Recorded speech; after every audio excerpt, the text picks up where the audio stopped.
out. But this cover crop calculator is a really nice tool, pretty interesting to look at. It can help you identify the different cover crops to plant and what kind of yield and add to your soil, etc. It's designed a little bit for the bigger scale farmer, but I linked some information for it myself. Next slide. So be sure to check that out when you have time surfing the web. Next slide, please. But again, cover crops are typically plants grown as part of a rotation and not necessarily grown for monetary value, but really are designed to protect and build our soils. We don't want to suck all the nutrients out of the soil and say thanks, see you later. We want to be very cognizant of our impact. When you're using cover crops that are incorporated into the soil, which we call green manures, they add nitrogen and other nutrients as well as organic matter, which is super important. And so this is going to be a huge part of what you're doing on the farm, well before you even plant your actual crop that you're going to harvest. Next slide, please. I did want to direct your attention to just some different types of cover crops that we have used on our farm that we really like, and this is just an example of using a cover crop as a living mulch. This is our pathway around the perimeter of the farm, and it's a sweet clover. Actually, it's a mix of red clover, sweet clover, white clover, and a few other things. And definitely know that there's malva in there too. But basically, your cover crops, if you're using it as a living mulch, it's something that I want to be able to mow and kind of cut back. But this is a great way to protect the soil from erosion and compaction. This is somewhere that we walk all the time. Sometimes we drive the tractor down this path, and usually it's wheelbarrows. So this is something that we don't want to destroy the structure of the soil. So we always keep it covered in something. One that I really adore is hairy vetch, to use as a green manure in the field. It can overwinter, which is nice, but it's also a little bit harder to incorporate on a small scale. It gets stuck in a tiller really easily, so we kind of have to chop it up with shovels first, but on a small scale it works really well. Next slide.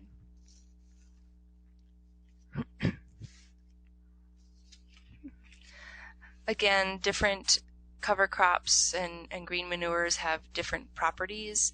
This is just a table of some of their properties and what they're good for. I love the grain crops like rye and barley and oats and things and wheat, because they are excellent at not only suppressing weeds but loosening soil, and they have this really beautiful structure of roots when you pull them up that it's just really neat to find out what it's doing to these. We had very heavy clay type soils at our farm, so it was really nice to see what they did to loosen the soil. Next slide. If you want, the Oregon State University Extension developed this fantastic DVD series called Weed 'em and Reap, and if you can, check them out. It's a 2-part series, and it talks a lot about using cover crops as living mulches and different uses for cover crops that you might not have come across before. So if you have a minute, check it out. It's probably on YouTube as well. Next slide.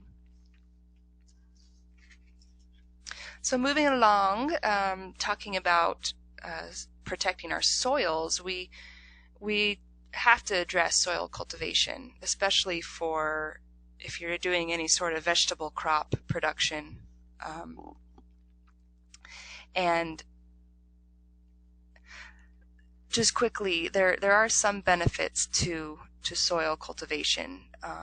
It can break up some soil pans, it can control weeds, you can manage some pathogens or insects, but it's also really easy to do some pretty devastating things with soil cultivation. Next slide. The impacts of excessive tillage are listed here. Basically, the thing I want for you to remember to take home is that, it's our own ignorance, our human error that can have this destructive effects on our soil. So if we try our best and try our best to not excessively till on the farm, then we can avoid some of these impacts. I think for small-scale food production, it's really easy. Sorry, I'm just reading this thing about people are having trouble with the sound, so I hope that it's been fixed. So I'm just going to carry on. But it is easy to excessively till, but it's also easy to make a plan and get around it. So next slide, please. Conservation tillage, most of you have probably heard about it, but basically it's reducing the amount of tillage that we have by planting directly into our crop residues from the previous year. There's all sorts of conservation tillage methods like living mulch or zone tillage or ridge tillage or no-till, but basically if we're trying to conserve the quality of our soil structure, we are integrating crop rotation, integrating green manures and cover crops, and then reducing the amount of tillage that we do on the farm. And that, in a sense, is conservation tillage. Next slide, please. ATRA, that we've mentioned before, is an excellent resource if you're interested in learning more about conservation tillage techniques. So hop onto their website and you can utilize all the information they have on online.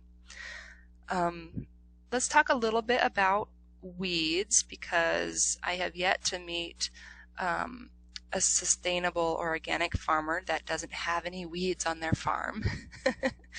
Basically, we don't have clean fields if we're farming sustainably. It's completely different than conventional farming.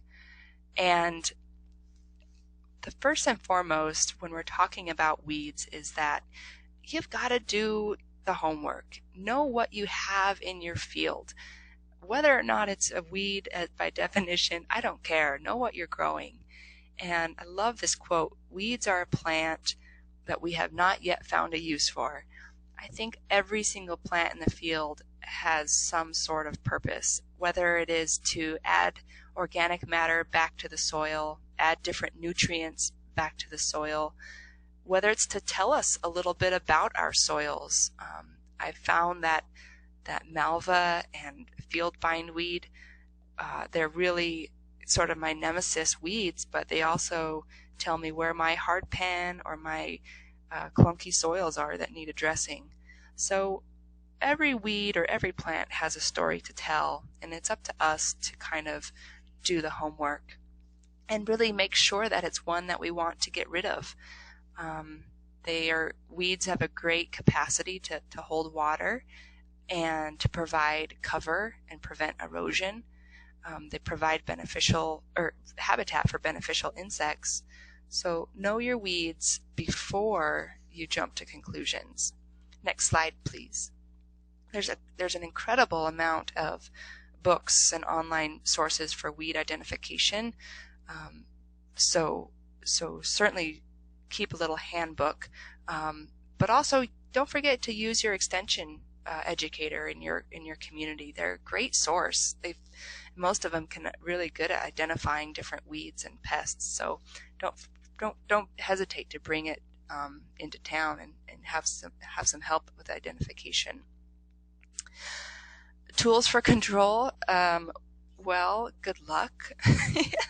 But you can prevent weeds, and you can get to a happy sort of symbiotic relationship with your weeds on the farm. But basically, be smart about it. Don't bring weed seeds onto the farm in the first place. And that really goes back to where are we getting our compost, where are we getting our off-farm inputs.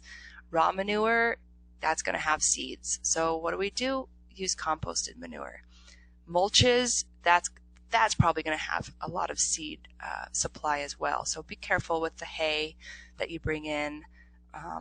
Pasture hay might be a little more seedy than just alfalfa, but just kind of look at your mulches and know that there's probably going to be some seeds in there that are going to be introduced.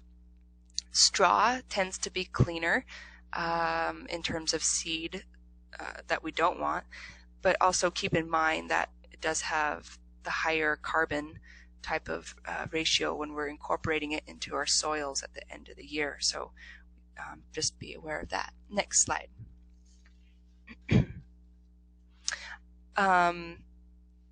Again, compost, but we have to have a hot compost system to be able to get the temperature even throughout the whole pile and kill the seeds.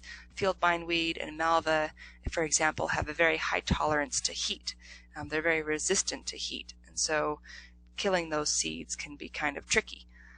But just compost things and know that the cleaner your source, the cleaner your field will be in terms of weeds. Next slide.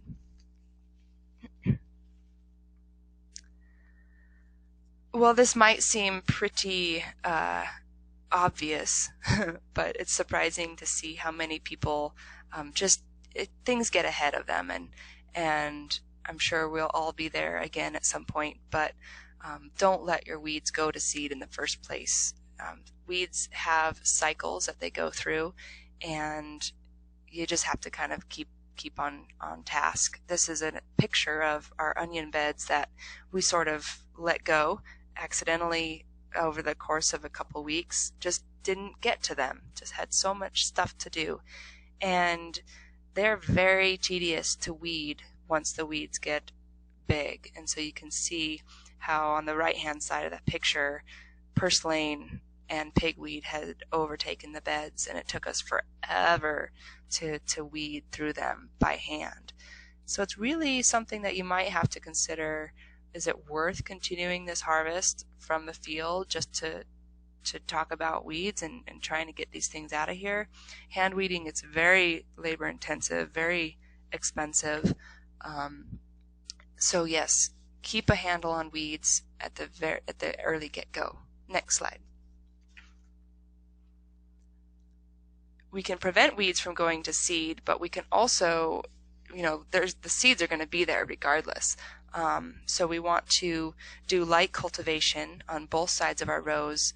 I say shallow tillage because it's really important to not dig too deep in terms of when we're cultivating for weeds, because we don't want to bring any of those weed seeds that are in the subsoil, we don't want to bring those to the surface and just create more weeds. We just kind of want to get them when they're small seedlings, nip them at the bud, and you're done. This kind of cultivation, this shallow tillage, is really effective in terms of keeping weed populations at bay. Different planting techniques also are really great for helping keep a handle on weeds. And basically, I went from kind of being a lazy, la-ti-da aesthetic farmer, like, oh, let's plant in a circle and a spiral, it will be really fun and beautiful, to let's plant in nice straight rows because it's so much easier to manage and weed. So I'm going to suggest that once you get over the aesthetic factor, plant in straight rows and get a precision type of planter like an earthway cedar or something like that. You get a uniform stand, you seed appropriately, and you can manage weeds much, much more effectively. Next slide. Also remember that you can cover crop the year before, and that helps quite